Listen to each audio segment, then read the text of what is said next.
2023 was a crazy year in Formula 1. There was many highs for many drivers and teams, but with that, there also comes some lows for a couple drivers and a couple teams. Expected, right? Yeah, I thought so. For the first time in history, the grid isn't changing from the last race to the first race of the next season. This means that many drivers have to prove themselves. Logan Sargent, sorry about that. As there's 14 drivers out of contracts at the end of the 2024 season. There's Perez, Alonso, Charles, Sainz, Ocon, Gasly, Bottas, Zhou, Magnussen, Hulkenberg, Albon, Logan, Yuki, and Daniel. Prove themselves they can try, but there's no guarantee that they're going to hold on to their race seat. So now that opens the question, which drivers are under the most threat and pressure, and which can potentially lose their race seat or even their spot in Formula 1? If you want to see a title fight in 2024, then make sure to subscribe or we won't have one. Smile. There's no denying that he hasn't had a difficult start to the season. Not as difficult as Nikita Mazepin, but it was pretty close. He finished 21st out of a 20-car grid. Quite impressive, some would say. We gotta give him props, don't we? He scored a grand total of 1 point in the whole season. That's impressive. Impressively low, as Albon scored 27. So what can Logan do to retain his seat, convince James Vowles that he's worthy? Well, it's pretty simple. Don't crash as much, score a couple points here and there, and get closer to Alex in qualifying and in the race. Sounds easy, right? On paper, it might sound simple, but many drivers have failed in the past, and many will in the future. Latifi, we miss you. But at the same time, many drivers have a bad season and bounce back ready, better than ever. Look at Alex Albon in 2020. He got whitewashed by Verstappen, and now he's whitewashed Logan Sargent himself. I think we all wish Logan the best. He can score points and all of those blah blah blah blah blah blah things. But what if he doesn't? There's Frederick Vesti on the sidelines, equally as hungry as Logan, and a rookie as well. Switching out someone who isn't performing well for a rookie, well, is there any harm in that? I don't think so. If not for De Vries, Logan would be the laughingstock of the season, but De Vries kind of saved him there. I think we all expected Logan to be thrown in the mix, but someone who you probably didn't expect is Verstappen. I think he's under a lot of pressure this year.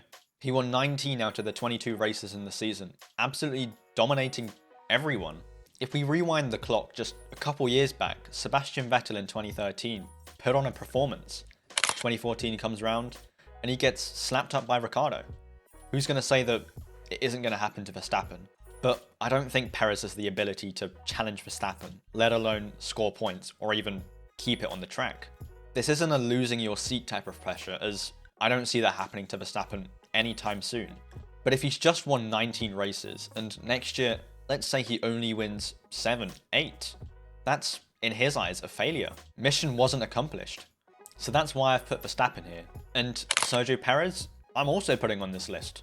Has he had a good couple seasons? Not at all. Verstappen could have won the Constructors in 2023 on his own, and Sergio Perez, where was he?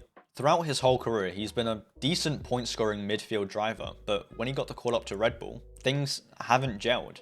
The qualifying gap between Perez and Verstappen has increased in the last year, and who's going to say it isn't going to increase even more? Perez failing to make it out of Q1, Q2 on countless occasions in the fastest car ever created. Failing to score points, podiums, getting into silly mistakes, silly tangles with different drivers. One more season of this, heck, maybe even Helmut Marko will say, I'm giving you a couple races, and if not, Ricciardo's in the seat. Wouldn't that be exciting, eh? Perez is under a lot of pressure. He's quaking in his boots. Perez has basically opened the door half open for Ricciardo to come in and take his seat. But will the door open fully in 2024? I guess we're just gonna have to wait and find out. Alfa Romeo, Sauber, they're in the mud. Both of their drivers clearly struggled in 2023, and the car just wasn't there at all. Both drivers are going to be under immense pressure.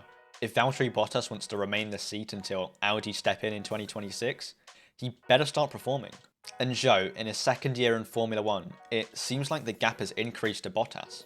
Let's not forget that Zhou scored points on his debut in Bahrain back in 2022, and the hype was pretty much there. But it seems like it's all been turned upside down, and I'm not talking about Silverstone 2022. But this year, he really has fallen off a cliff, and I'm not talking about Haas's tyres. Valtteri Bottas might not be giving a about Formula 1 anymore, similar to Kimi Räikkönen, and he's focusing on his calendars. I mean, They are some nice calendars. And that's perfectly fine. But if he wants to keep a seat for 2026, brother has to buckle his belt and get driving. Get driving faster. Yet again, I don't think this is the losing your seat kind of pressure, but more internal pressure to perform. Lando Norris has had many opportunities to win a race, set it on pole, but things haven't gelled. If we bypass Sochi 2021, let's not talk about that, please, for my own good. Lando's had countless opportunities to put it on pole at the end of last season, even going out on the team radio and in the interview saying that he messed up once again.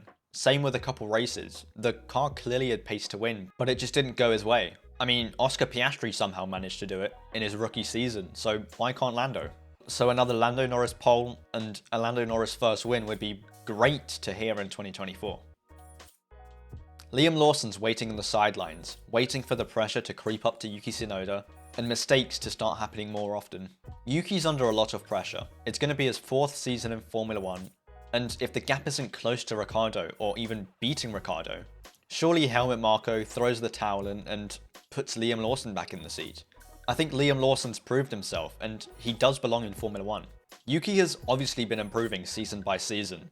Mistakes are slowly being minimized, but he basically had a BTEC Latifi as his teammate for the first half of the season, so there was no real pressure on him, but on De Vries.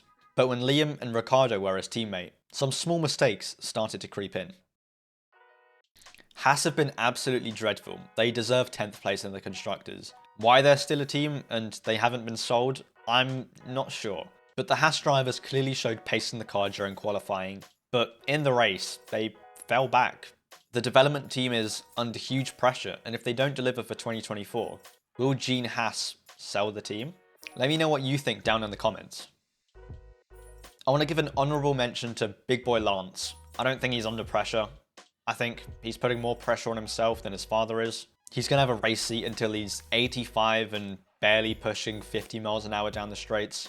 He's never losing that seat. To be fair to Lance, the end of the season wasn't all bad. He finished 7th in Texas, a DNF in Mexico. Of course, there has to be one at least. In Brazil, he came in 5th, Las Vegas also 5th, and in Abu Dhabi, 10th to secure one last point. Will it cost Aston Martin? Will it bite them in the butt?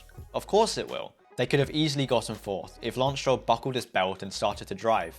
Alonso got countless podiums and Lance Stroll? 0. Who do you guys think is also under pressure in Formula 1? Put it down in the comments. I'll be reading them, and peace.